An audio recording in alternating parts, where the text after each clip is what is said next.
Assalamualaikum warahmatullahi wabarakatuh and greetings. My name is Aina Maisarah binti Azmi with metric number 288466. What is an investment? An investment refers to the act of allocating money, resources, or time to an asset, venture, or project with the expectation of generating a return or profit in the future. Investments are made with the intention of growing wealth, achieving financial goals, or preserving purchasing power. Investing involves putting money or other resources into various financial instruments, businesses, real estate properties, or other assets.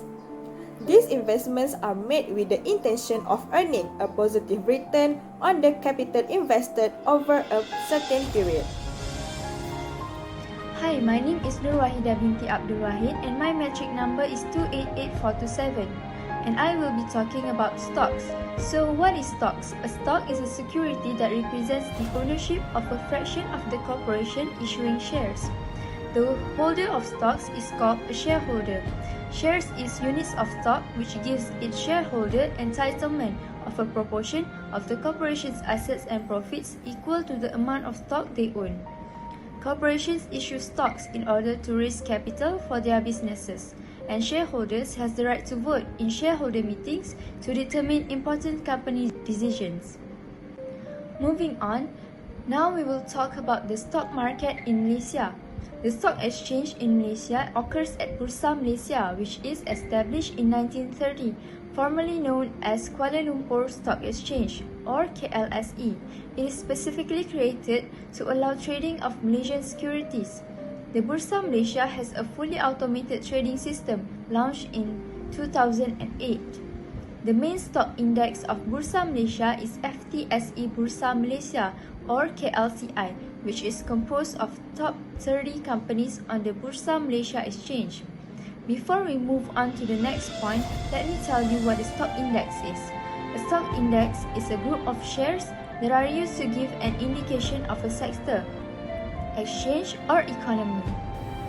There are several risks and returns that involve in investing. The first risk is market risk.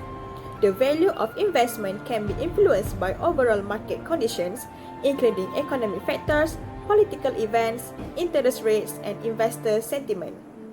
Next, inflation risks. Inflation refers to the decrease in the purchasing power of money over time. Credit risk. This risk is associated with the possibility of default by the issuer of a debt instrument such as bond. Liquidity risk.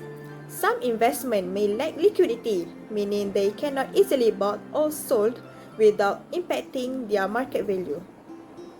Lastly, currency risk. Investing in foreign assets exposes investors to currency risks. Returns. There are several returns can be explained. The first one is capital appreciation. Investments can generate returns through capital appreciation, where the value of the investment increases over time. Next, dividends or interest. Certain investments, such as stock or bonds, may provide regular income in the form of dividends or interest payments. Rental income. Real estate investments, such as rental properties or real estate trusts (REITs), can generate returns through rental income received from tenants. Business profits. Investing in businesses or entrepreneurial ventures can yield returns through profits generated by the business. The last one is tax advantage. Some investments offer tax benefits such as tax deduction or exemptions, which can enhance overall returns by reducing tax liabilities. Okay, thanks to previous presenter. Okay, my name is Tan Jiajian. Metric number is 279405. Now I will introduce the advantages of stock investment.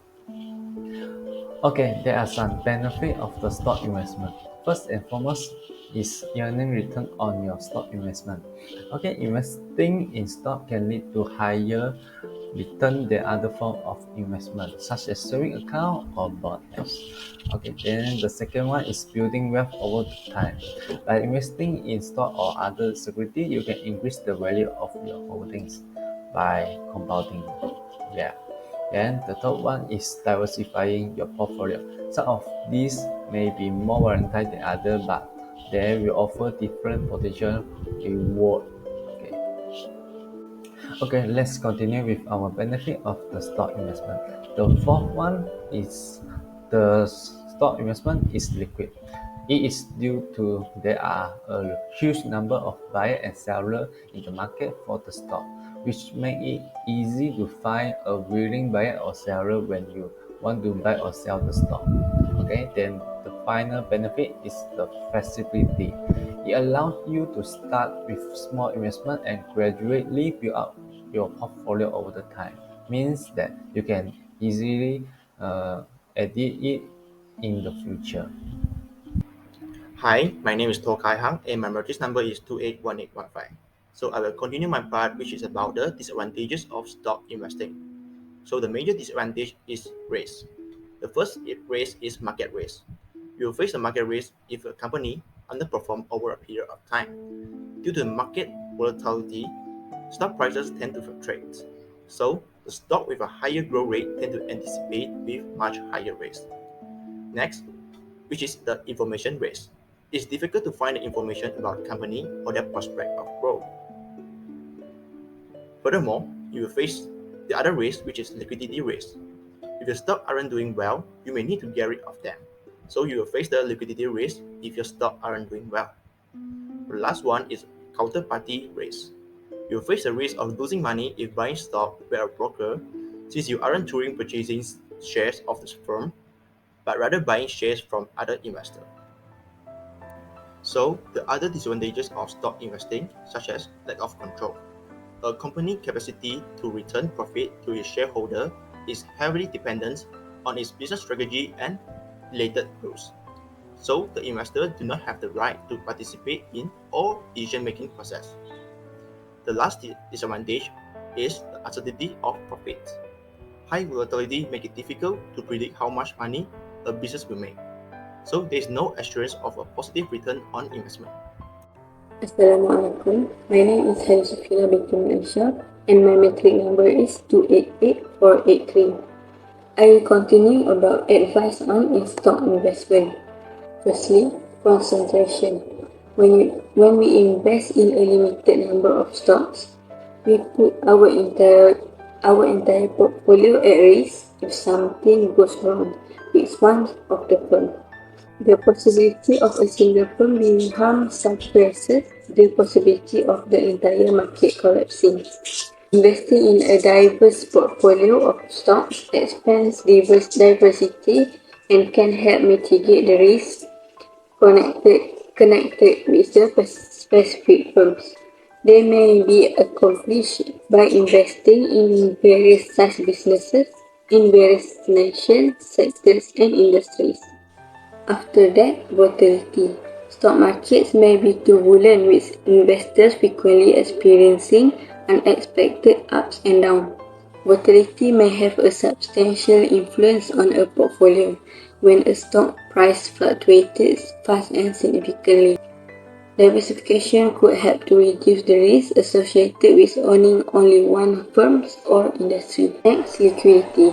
As we all know, the ease with which an investment may be bought and sold is measured by liquidity. We may have difficulty selling our goods if there aren't many buyers, and the stock with a low trading volume might be more difficult to sell and constitute a risk, since we may not be able to sell an investment when the time comes. Other than that, geopolitical risks. Stock prices are affected by political stabilities and financial strength of countries throughout the world. Politics, new legislation, financial regulations, tax policy, and trade conflicts are all factors that can generate market volatility in both developed and emerging economies. The difficulties may have an influence on the nation in which a firm is headquartered, or the countries in which it conducts the business. Next, foreign exchange risk. A change in the exchange rate might influence our performance return when purchasing or selling a stock in a foreign currencies. Many studies suggest that change in foreign currency exchange rates have a lower influence on a long-term performance returns than they do on short-term performance returns. Lastly, margin. When we buy a stock on margin, we borrow money from RBC Direct Investing and secure the loan with our assets. Using margin magnifies portfolio volatility and can introduce additional risk related with interest rates. For example, when interest rate rises, the cost of borrowing rises. After that, it making more difficult to generate positive return on our asset.